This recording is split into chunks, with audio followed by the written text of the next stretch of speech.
This is Let's Talk Football here on the sportshacks.com, and I'm delighted once again to be joined by Daryl Geraghty, freelance League of Ireland football writer, and a man who knows what happens when Friday night comes around every weekend, and sometimes into Saturdays and Sundays as well. Daryl, good evening to you. Good evening. Thanks very much for having me again. That was a lovely introduction. Thanks. We're back again after a big bank holiday weekend, particularly for Shamrock Rovers, Daryl. The two games, 6 points, the 3 points clear at the top of the table, exactly where they want to be ahead of a tough enough trip away to Galway. Yeah, it's the proverbial tough trip to John Caulfield's side. But yeah, the weekend just gone. I mean, it couldn't have gone any better, really. The Pat straws really helped them, and they seem to be clicking into the gear again. And Stephen Bradley's able to rotate a lot and give young Ben Matt and a 17-year-old a debut and rest players. So couldn't have gone any better. I don't think so. Stephen Bradley's sitting pretty. Pico Lopez didn't play on Monday, and of course he's going to head off to the World Cup shortly with Cape Verde. So they have to start planning without Pico, don't they? And they have to get used to the idea that he's not going to be around for 2, 3, or maybe even 4 weeks, depending on how Cape Verde get on. Yeah, please God, the longer the better, because he deserves it for all his hard work. But yeah, they really do. And they were kind of the ideal games maybe to start planning. They weren't against title rivals, say. But yeah, they really do. Unless they have an eye on bringing someone in, maybe, just as cover. I'm not sure. Not really hearing much about that at the moment. But yeah, they do. They were the ideal games to start planning and seeing how he can And take a recovery. they're probably only starting to see the benefit of having Enda Stevens around the place as well, because he hasn't had a huge impact as yet. But you would expect now that with Pico gone, his experience, for example, could be very vital to them. Oh yeah, it'll be crucial, and you can kind of see even when he was kind of getting up to speed recently. There's moments in games where he has that. You could see why he's at the level he is. It's bits of quality, and his experience, his organisational skills will be massive now coming into the summer. St. Pat's Athletic, they had 2 draws over the bank holiday weekend. They conceded very late in Galway, which I'm sure Shamrock Rovers will be well aware of ahead of their visit there. And then 1-1 at Sligo on Monday. It's too many draws for a bank holiday weekend, isn't it? It is, yeah. It's so frustrating because they were top and they're within touching distance still. Is what they can fall back on, I guess. But it's that that assurance that you want the team to give you, that yeah, they can get over the line, they can grind out results when they're not playing well, they can hold on to leads late in games. And I guess that's why the majority are kind of thinking it will be another Rovers League, but you're hoping that Pats can just grind out a couple of results to convince us that yeah, it's a proper title race. So They have absolutely been scoring goals, but they do need to stop conceding them at the other end, and particularly late on. St. Pat's host Waterford on Friday night. Winless Waterford, as they're still known. But there has been a change behind the scenes because Graham Coughlin has come back into the league. yeah, There was images going around on social media today of him lifting the First Division Shield, I think it was, with Bray Wonders when he was last involved in the league. John Daly, you can feel sorry for him. It wasn't what he intended. It wasn't what Waterford intended, I'm sure. But a big job now for Graham Coughlin.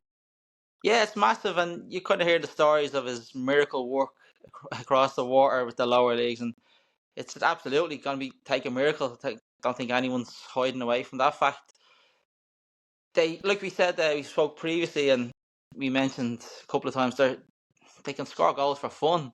They keep getting a late draw, or a late equaliser here and there, hoping that will boost them for the next week. But yeah, similar to Pat, if you're not keeping them out at one end, you've no hope really. So hoping they do get a new manager bounce.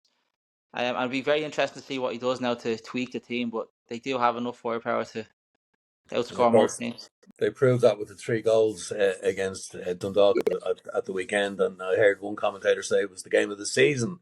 Now he may have had a blue tint in his voice at the time, but there you go. Um, Amazing game. We're going to look ahead now to Bows, who go to Dundalk, and Shells at home to Sligo. Bows and Shells drew 2-2 on Monday. But again, Alan Reynolds has probably still got that bit more pressure on him that you would think than Joey O'Brien. Yeah, I think so. It's just the noise around Alan Reynolds, even in the stadium, it's getting a bit toxic. Like, there is proper moments of abuse as he's taking that long walk across the pitch over to the tunnel, and he hasn't convinced with the style of football even when they were winning but it's getting tough now. Maybe the trip away will take a bit of pressure off. Like you see with Shells and their home form compared to their away form Mm. is chalk and cheese. So maybe it'll do them good to get away from Dalymount for this week. And if they grind out a win, take the pressure off again. But he just seems to be getting those late draws, and he's thrown enough. Like he's feeling hopeful in his attacking footballer style. He changes it every week. Harry Vaughan doesn't come on at all against Derry. He's the hero then the Monday. Marcus Strauss is the hero on Friday. Gets taken off for Vaughan. Just like even going back to Diallo when he was playing. Now he bombed out of the squad. He just seems to be trying and hope, and Mm. fans can't really get behind that. So he's not doing himself any favors I'd because be it's not. interested. I'd be interested to see Patrick Hickey start up front for a game, Oh, not get thrown up at the last minute. I think it would be interesting. From what I saw of McGalloway, that's where he played his best football. So I mean, he has been very good at the back, but yeah, yeah, and we yeah, won't. absolutely. No, you're dead right, and that's where the likes of those smaller number 10s like Ross Tierney and um even Colin Whelan playing alongside him, they do their best work off Mm. a target man. They're not the number 9, so it makes perfect sense. And he has two centre halves sitting on the bench scratching. So like sooner or later, he should just resort to it and you know See how it start from goes. there. Yeah. And perhaps tell him not to handle the ball or catch the ball when it goes up Oh, in the air like it did. still scratching my head about that one. We watched every angle of replays. We watched did a linesman's flag go anywhere up, and there wasn't. Linesman was 10 yards behind actually. Um, we did a load of digging on Friday to see what he could have saw. He just put his hand up and called. Mm. Nothing came. We still caught it and just threw it away. And then there was talk between someone on the Derry side that the fourth official was talking to the ref, and the ref knew that he was offside. So instead of giving the initial decision, he kind of waited, and the ref kind of got caught off guard as well. So I Mm. think that's probably where the leniency came in the yellow. But again, that's why we love football. We see When something you every week. Can you imagine? Can you imagine if VAR had intervened in Dalymount Park on Friday night? God knows, God knows where Yeah, that would have got us. But we don't. God's sake, We yeah. try not to talk about VAR in these in this parish, so to speak. No Drogheda, thanks. Thanks. Drogheda, the final game in the Premier Division Friday. Drogheda home to Derry. I saw Kevin Doherty's interview on League of Ireland TV after the game in Tala on Monday. He's not happy about how they're defending, is he? No, you can see it's really cutting him deep because of he was the defensive coach. He admitted as well, and obviously a great defender himself, and he has that love for the lads as well who really delivered them the FAI Cup. So he's really hurting them on a lot of levels. Even when we spoke last time when they got that win against Shelbourne, the last minute winner, we spoke about how he just looked so deflated and frustrated, and he Mm. kept reiterating to us as he was chatting to say, "No, like I am happy, we won, but." Everything was just so Mm. deflated. So yeah, you can tell it's really cutting him deep. And So that's not a good thing going into a match against Derry. no, who hitting their groove now. Mm. James Clark is finding another level. I think he's getting a bit more settled in the team. They kind of leave him in the number 10 role. So he's just like he does. He's all over the place and he's all action. Mm. So it's not really the right idea. But there's no easy games in the league, so you can't really say, "Oh, we hope we have this team this week," because every team will hurt you. So yeah, kind of feel for Kevin a bit this week. He definitely wasn't. May have looked unhappy the previous week. He definitely was not happy on Monday, and you could see that on League of Ireland television. But yeah, Finally, before you go, Daryl, a lot of talk this weekend about Victor, about Dawson, and about Heimer. No League of Ireland players in the squad that went off to Spain on Thursday. A suggestion that maybe Dawson or Victor could get into the reckoning for the games against Qatar and Canada at the end of the English season, which is also the midterm break here for the League of Ireland season. Stephen Bradley, adamant Victor should be involved. He has come on in leaps and bounds, there's no doubt about that. Alan Reynolds, adamant that Dawson deserves to get an Ireland cap.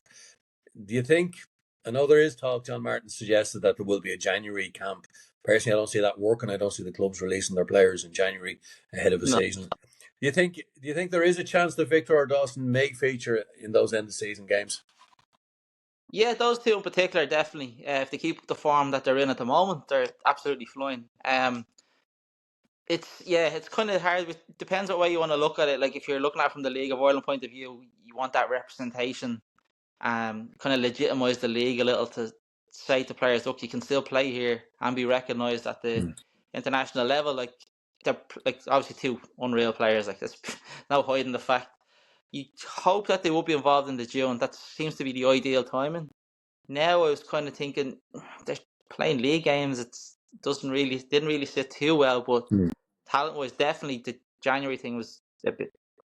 Maybe that was a get out of jail free card. I don't know if they were just covering themselves, but yeah, it just doesn't make sense. It should be there, but then from the other side, if you're looking from Heimer's perspective, these lads are in the tier just below his starting 13, 14 that he'll always rely on. So they're in and around the squad anyway, and they're banging on his door probably. And he kind of, if he's looking at it in a tiered perspective, maybe he'll give them this chance to see. And he's already kind of helped himself by giving, as I think, it's a 9 new inclusions. So he's kind of caught in between a rock and a hard place. So Yeah, he's damned if he doesn't, damned if he doesn't. But I'm sure exactly. I would put money on it. Stephen Bradley and probably Alan Reynolds will say something about this over the weekend. So we may have something to talk about next week. 100% there'll be a reaction, yeah, because that'll be one of the first questions after we get the usual your thoughts on the game. That will be the next question, definitely. But Absolutely. yeah, I think the June would be ideal. But yeah, they're just flying, so can't see any reason why they shouldn't. We look forward to that debate next week. Darryl, as always, thank you for your time here on Let's Talk Football. Enjoy your match this weekend wherever you are, and as you said yourself, it's such a tight league, and every game there's something up for grabs everywhere, including for Graham Coughlin and Waterford, and it'll be interesting to see how he settles back into Irish football. So, Darryl, as always, thank you for your time. Thank you very much. Appreciate it. Have a good evening.